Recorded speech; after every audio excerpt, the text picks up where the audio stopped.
చిరంజీవి కుటుంబానికి అల్లు కుటుంబానికి మధ్య ఇప్పటికీ విభేదాలు కొనసాగుతున్నాయనే విషయం తెలిసిందే.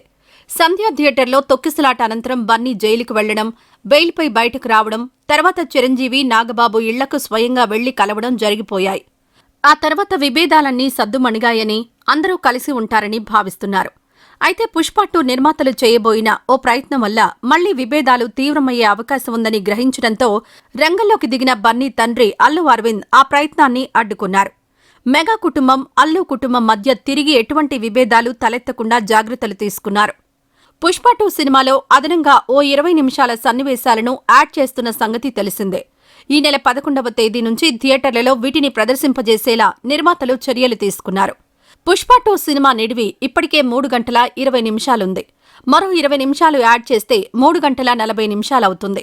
పుష్ప 2 రీలోడెడ్ వెర్షన్ పేరుతో సంక్రాంతి నుంచి ప్రదర్శిస్తే అదనంగా కలెక్షన్లొస్తాయని నిర్మాతల ఆలోచనగా ఉంది. ఇప్పటికే 10వ తేదీన విడుదలైన రామ్ చరణ్ సినిమా గేమ్ చేంజర్కు పోటీగా కావాలనే ఇలా చేస్తున్నారంటూ వార్తలొచ్చాయి. విభేదాలు చల్లారలేదని, తిరిగి కావాలనే ఇలా చేస్తున్నారంటూ మెగా అభిమానులు అల్లు అర్జున్ అభిమానులపై విరుచుకుపడ్డారు. ఇటువంటి తరుణంలో అల్లు అరవింద్ రంగప్రవేశం చేసి నిర్మాతలతో మాట్లాడారు. అదనపు సన్నివేశాలను జనవరి 1 నుంచి ప్రదర్శించి ఉంటే బాగుండేదని, ఇప్పుడు వద్దని, ఈ నెల 17వ తేదీ నుంచి ప్రదర్శింపచేయండంటూ సూచించారు. సంక్రాంతికి 3 కొత్త సినిమాలు విడుదలవుతున్నాయని, సినీ ప్రియులంతా వాటిని చూడడానికి ఆసక్తి చూపిస్తారు కానీ పుష్ప 2 చూడడానికి రారని, 17 తర్వాతైతే 3 సినిమాల ఫలితం తేలుతుందని, తర్వాత ప్రేక్షకులు యాడ్ చేసిన సన్నివేశాలను చూసేందుకు ఆసక్తి చూపిస్తారని చెప్పారు. దీంతో నిర్మాతలు కూడా అల్లు అరవింద్ చెప్పిన దానికి అంగీకరించడంతో జనవరి 17వ తేదీ నుంచి అదనపు సన్నివేశాలను చూపించబోతున్నారు. లేదంటే అల్లు అర్జున్, రామ్ చరణ్ మధ్య జరగబోయే పెద్ద గొడవను అల్లు అరవింద్ ఆపేసినట్లేనంటూ నెటిజన్లు కామెంట్లు పెడుతున్నారు.